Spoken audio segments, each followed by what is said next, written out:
Во оваа базилика на Санта Марија Маджоре, папата Адријан II во 868 година ги освети донесените словенски книги во Рим од светите браќа Константин, Кирил и Методи, создавачите на словенската писменост од благодарниот македонски народ.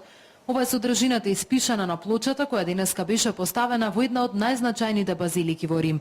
Иницијаторот, председателот Иванов, порача дека осветувањето на книгите и одржувањето на првата богослужба на словенски јазик ја гарантира иднината на словенските народи во Европа.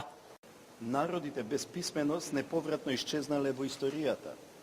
Македонскиот народ е еден од народите кои обстанаа благодарение и на делото на светите Кирил и Методи.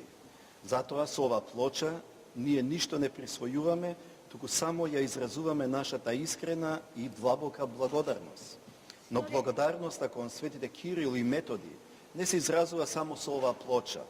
Благодарноста ја изразуваме користејќи го македонскиот јазик и неговото кирилично писмо за постигнување нови дострели во културата, уметноста и науката. Јазикот е најголемиот жив споменик кој ние сме должни да го чуваме и да го унапредуваме за ова и за идните генерации. Ова е место кое носи навистина една многу длабока порака и јас сум убеден дека и вие лично ќе бидете задоволен, но и македонскиот народ. За развој на културната соработка меѓу Македонија и Ватикан пред 2 дена председателот Иванов разговараше и со папата Франциск. За продлабочување на соработката со Италија пак денеска разговараа Канческа Милеска и нејзиниот италијански колега. Дека нашата соработка во областа на културата е на многу високо ниво. В изминатиот период континуирано се реализира многу значајни манифестации и настани и во Македонија и во Италија. Поддршката е взаемна.